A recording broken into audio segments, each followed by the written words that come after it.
In 20 years as an occupational therapist, I've learned that there's one intervention that every parent with a child with complex autism should know how to do.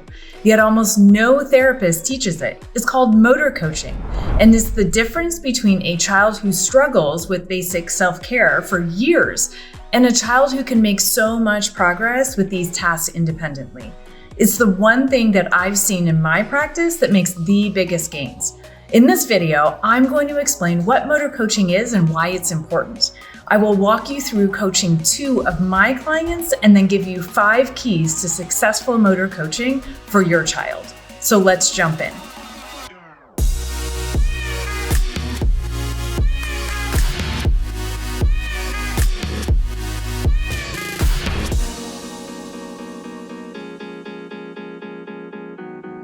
Hi, I'm Dr. Dana Johnson, and I'm an OT with a PhD in child mental health and development. And I help parents of complex autistic children understand what's really driving their child's challenges. Okay, so what is motor coaching? Motor coaching is what bridges the gap between your child's body and their brain. It's meant to support them to build more intentional movement because their bodies, what happens is that they struggle to start, stop, and follow directions. It helps them to start moving when you ask them to, which is the most challenging part of whole body apraxia. Motor coaching breaks down the tasks into steps so that you can support their movement with each step. How is it different than other therapies? Well, I have a lot of OTs and sometimes PTs and speech therapists that will say, wait a minute, this is what I do. What do you mean motor coaching is different? Well, it is different. Number 1 is that I presume competence and understanding in all of my clients. And while many therapists might say to you, of course I presume competence in your child, but do they truly presume that they understand what you're saying and that they can learn? Because if not, that's not truly presuming competence. And then lastly, motor coaching is competing with all the outside stimuli that's around them, which is a lot. So motor coaching can help your child be successful with their intended task.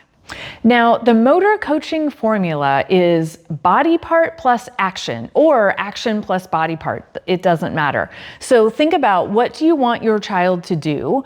And then what's the body part that needs to move? So for example, it could be lift your foot, or reach your arm forward, or get your eyes on the chair.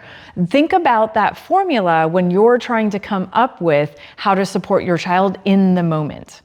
And then finally, why is motor coaching important? Well, this is going to help your child develop motor skills across all different tasks. It's not just one task that they're going to improve on. You will start to see and notice things that they may not have been able to do before, and now they can. Okay, so now I want to show you examples of 2 of my clients. The first client, Chelsea, you'll notice at the beginning of the video, I'm asking her to do a task. Essentially, I'm saying the goal of what I want her to do. So it is put the ring on the cone. She has to pick up the ring from one location and then go and put it on the other location. Seems to be a simple task. However, you'll see how challenging it is for her. Secondly, in the second part of the video, I then motor coach her, and you'll see the difference between me telling her the goal and me motor coaching her body to be successful. Our first task, we're gonna take that ring and I want you to put it on that cone. Okay, so that's our goal. Can you put the ring on the cone? Yep, can you put the ring on the cone? Okay. All right, let me motor coach your body. Okay, because I know that that's hard. So let's get your eyes on the ring. Yep, reach for it. Reach, reach, reach, reach, reach, reach. Nice. Okay, now let's get your eyes on the cone. You got it. Keep going. Keep going. Yep, all the way there. Nice. Now, the second video is with my client, Ben. We're doing it a little bit differently. He's working on jumping forward. He's working on jumping over something. So I'm essentially breaking down that skill into 2 different steps. First, just getting the mechanics of jumping down. So you'll hear me coach his body and then give him the support. You'll also notice certain things. Number 1, he's very weak in his lower extremity, and so that's impeding his ability to be able to do the task. So I'm keeping that in mind. But then I move to a more challenging task, and I continue to coach his body and then also support him through co-regulation. So let's take a look at this video, and you can see what I'm talking about here. Turn. Bring your body onto the yellow. Okay, feet on the yellow. Okay, let's just practice this. Okay, bring your feet on yellow.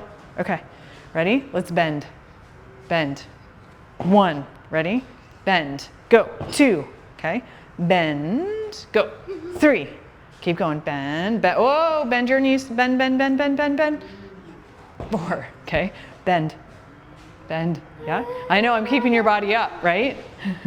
5, 6. Nice. Okay. Here we go, Ben.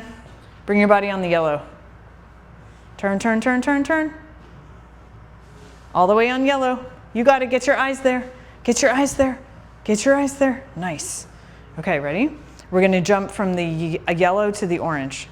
Bring your eyes there. Keep going, keep going, keep going. Turn, turn, turn.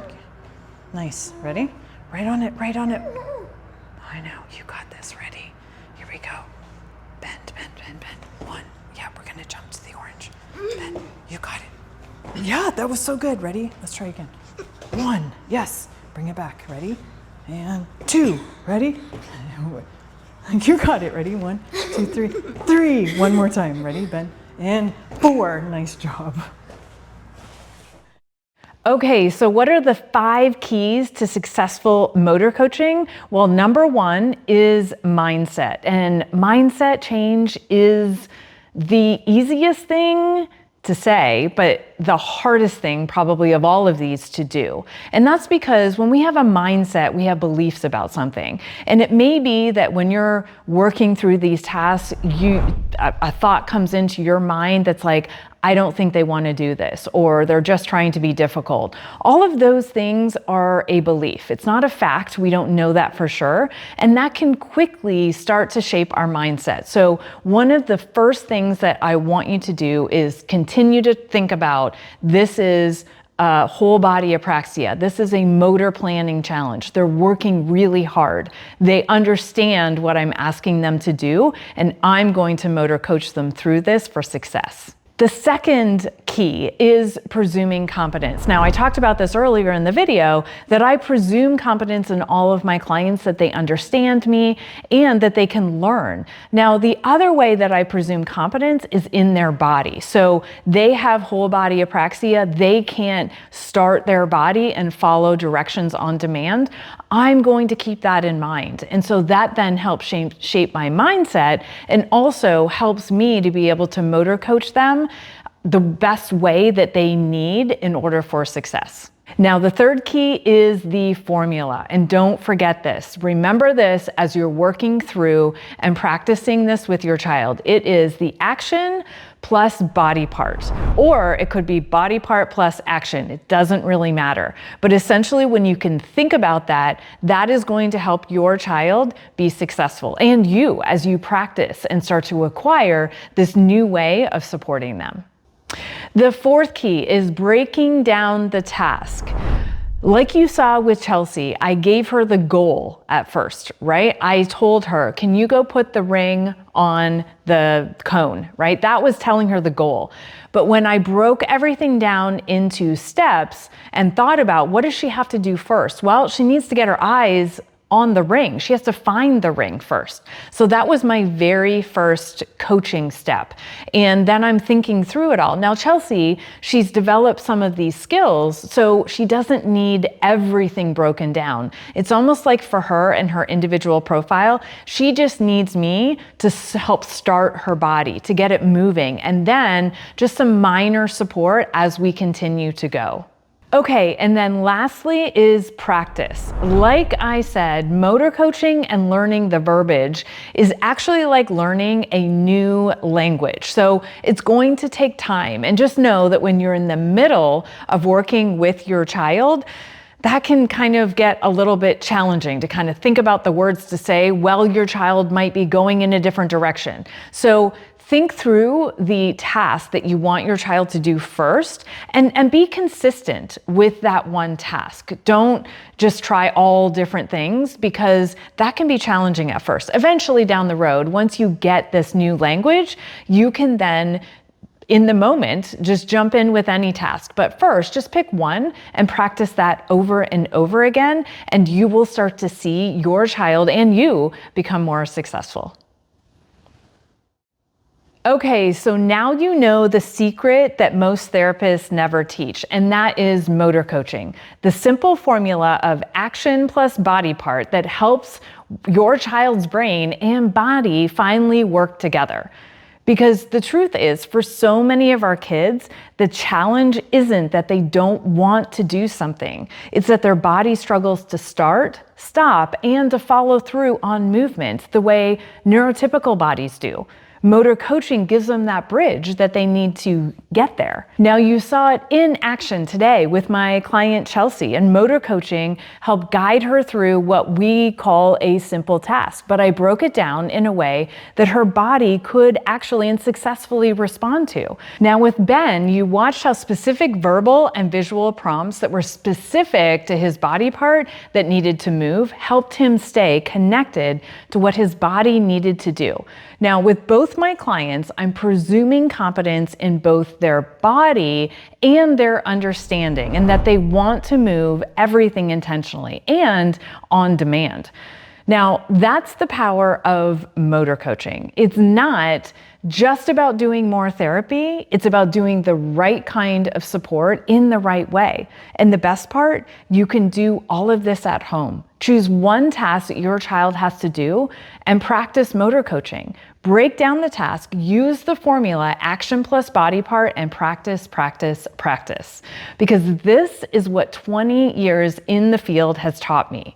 The parents who see the biggest gains aren't always the ones with the most resources or the most therapy hours. They're the ones that are understanding why their child's body doesn't work the way it was supposed to. They show up consistently with the right tools. And now you have one of the most powerful tools that I know. Now, if this gave you a new way to see your child's potential, share this video with another parent who may need this information. And if you want more strategies like this, make sure you're subscribed so that you don't miss anything that's going to be coming out next. Thank you, and I will see you on the next video.